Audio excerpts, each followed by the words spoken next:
Hello students, मेरा नाम धीरज Mohan Dwivedi and स्वागत है आपके फेवरेट चैनल मैग्नेट ब्रेन्स पर। मैग्नेट ब्रेन्स एक ऐसा चैनल जहां पर आपको मिलता है बिल्कुल फ्री ऑनलाइन एजुकेशन और वो भी एक क्वालिटी एजुकेशन, है ना।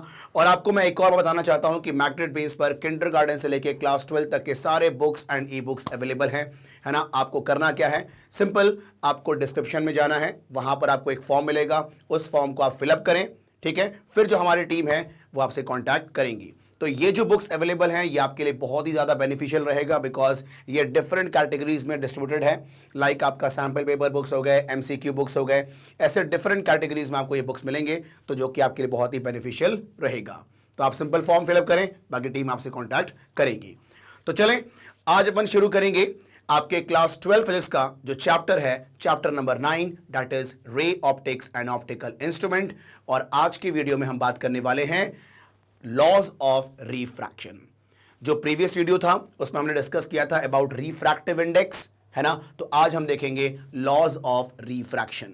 जैसा कि आपको पता है कि दो लॉज होते हैं, है ना, पढ़ा होगा आप लोगों ने पहले से ही, ठीक है। लेकिन ध्यान देना, यहां पर कुछ चीजें हैं जिसमें कंफ्यूजन होता है, वो आपको नहीं होना चाहिए, ठीक है। तो यहां पर देखें ध्यान से। तो लॉस ऑफ रिफ्रैक्शन में पहला तो बहुत ही सिंपल लॉ होता है, the incident ray, the refracted ray and the normal to the interface at the point of incidence all lie in the same plane। मतलब इंसिडेंट रे, रिफ्रैक्टेड रे, normal, एक point of incidence पर ये तीनों एक ही plane पे लाई करते हैं, ठीक है। देखो ध्यान से आप लोग, यहां पर ये मान लो इंटरफेस है बिटवीन टू मीडियम, ठीक है। ये मान लिया मैंने कि ये मीडियम 1 है और ये मीडियम 2 है, ठीक है। मान लो कि ये रेयरर है और ये डेंसर है, ऐसा मैंने मान लिया, ठीक है।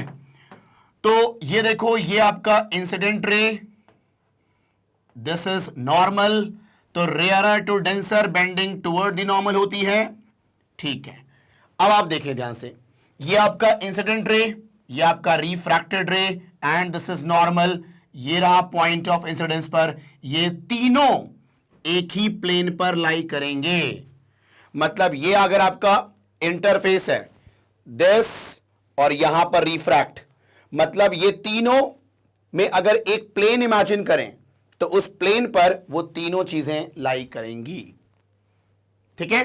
चलो, तो ये तो हो गया बड़ा सिंपल सा लॉ, है ना, पहला स्टेटमेंट इसका, ठीक है। नाउ जो दूसरा स्टेटमेंट है ना, वो सुनना ध्यान से, ये थोड़ा सा इंपॉर्टेंट है, ठीक है।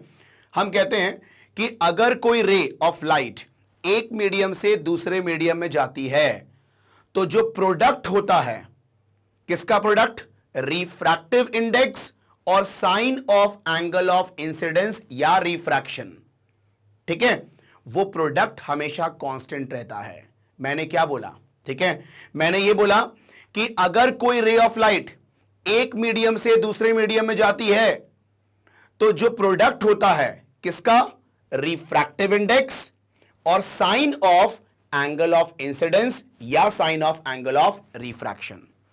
मतलब refractive index into sine I या refractive index into sine R, यह हमेशा कांस्टेंट रहेगा, है कि नहीं। मतलब हम यह कह लें कि आपका रिफ्रैक्टिव इंडेक्स और साइन आई का जो इंटू होगा, ठीक है, वही इंटू रिफ्रैक्टिव इंडेक्स और साइन आर का होगा, है ना।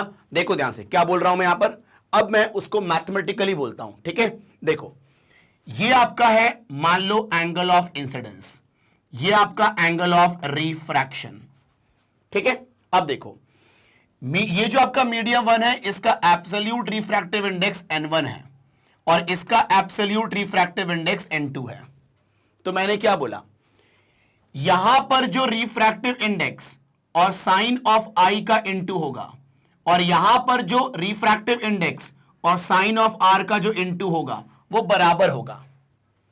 मतलब यहां पर प्रोडक्ट और यहां पर प्रोडक्ट, दोनों प्रोडक्ट की वैल्यू सेम होगी, ठीक है। देखो ध्यान से, मतलब मैं ये कहना चाह रहा हूं कि n1 इंटू साइन आई जो होगा वही n2 इंटू साइन आर होगा।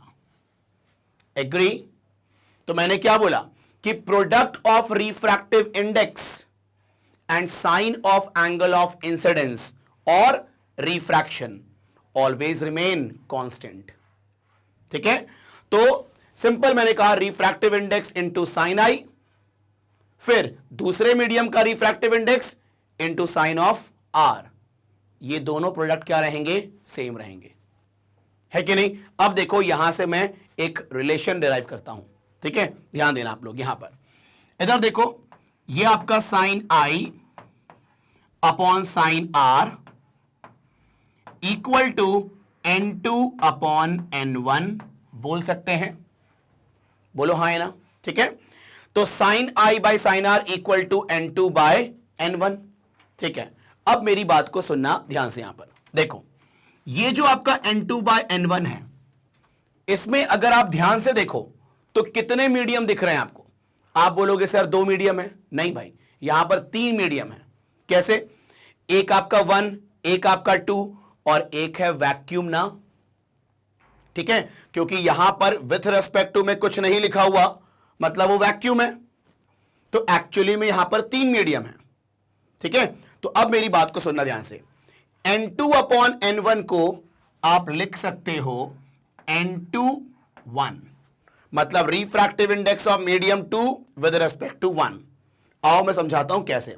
वैसे ये चीज जो है ये मैंने प्रीवियस वीडियो में मैंने बताया हुआ है रिफ्रैक्टिव इंडेक्स वाले टॉपिक में, लेकिन यहां पर देख लो एक बार। देखो जैसे मान लो मैंने कहा N23 अपॉन N13, ठीक है।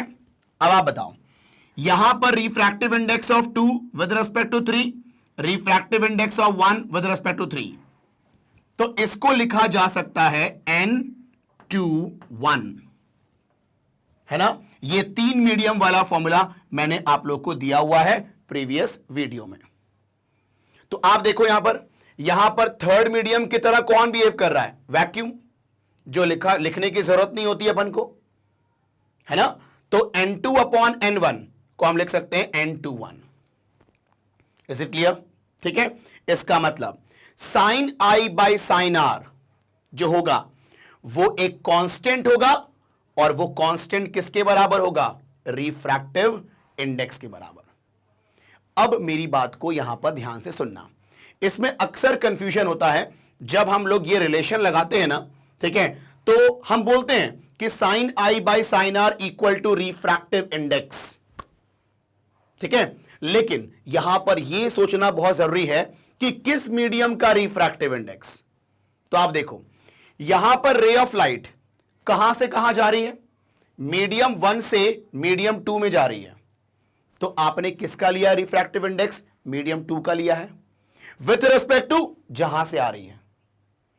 तो याद रखना कि जब भी आप रिलेशन लिखो sine i by sine r, ठीक है, तो इक्वल टू रिफ्रैक्टिव इंडेक्स किसका लिखोगे, जिस मीडियम में लाइट जा रही है। तो आप बताओ किस मीडियम में लाइट जा रही है, सेकंड में, तो refractive index of second with respect to 1, हाँ है ना, ठीक है। ये कहानी है। तो यहां पर अपन को एक रिलेशन मिल गया, sine i by sine r equal to N21, ठीक है।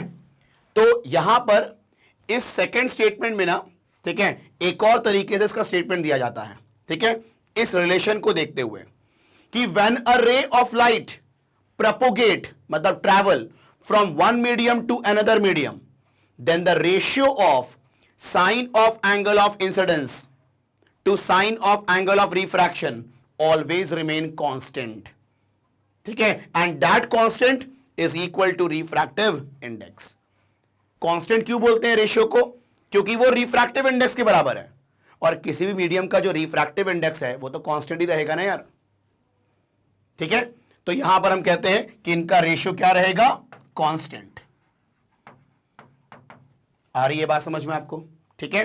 तो एक्चुअल स्टेटमेंट आपका ये है, ठीक है, उससे आपका ये रिलेशन डिराइव हुआ है। तो कहीं कहीं आप लोग इस रिलेशन को भी वो डिस्क्राइब करते हुए आपको वहां पर दिखेगा एज अ लॉ।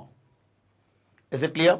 तो ये वाला आपको स्टेटमेंट समझ में आया ना, है ना। सिंपल मैंने कहा कि the product of refractive index and sine of angle of incidence और sine of angle of refraction are always remain constant. मतलब रिफ्रैक्टिव इंडेक्स और साइन आई का जो n2 है और refractive index into sine R का जो n2 है ना, वो हमेशा कांस्टेंट रहता है। Is it clear? ठीक है, चलो, तो ये हो गया आपका सिंपल आपका सेकेंड स्टेटमेंट, है ना। तो ये जो आपका सेकेंड स्टेटमेंट है ना पर्टिकुलरली, ठीक है, जिससे ये डिराइव हो गया आपका, इस पर्टिकुलर सेकेंड स्टेटमेंट को हम लोग स्नेल्स लॉ भी कहते हैं। मतलब लॉ ऑफ रिफ्रैक्शन का ये जो सेकेंड स्टेटमेंट है ना, इसको हम लोग स्नेल्स लॉ भी कहते हैं। तो मैं यहीं पर लिख देता हूं, this is also called as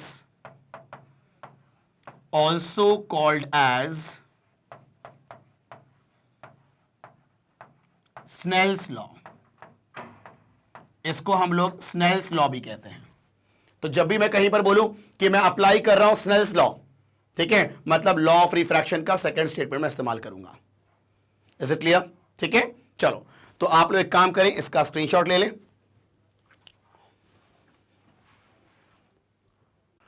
चलें, तो यहां पर अपना ये जो लॉज ऑफ रिफ्रैक्शन है ये ओवर होता है।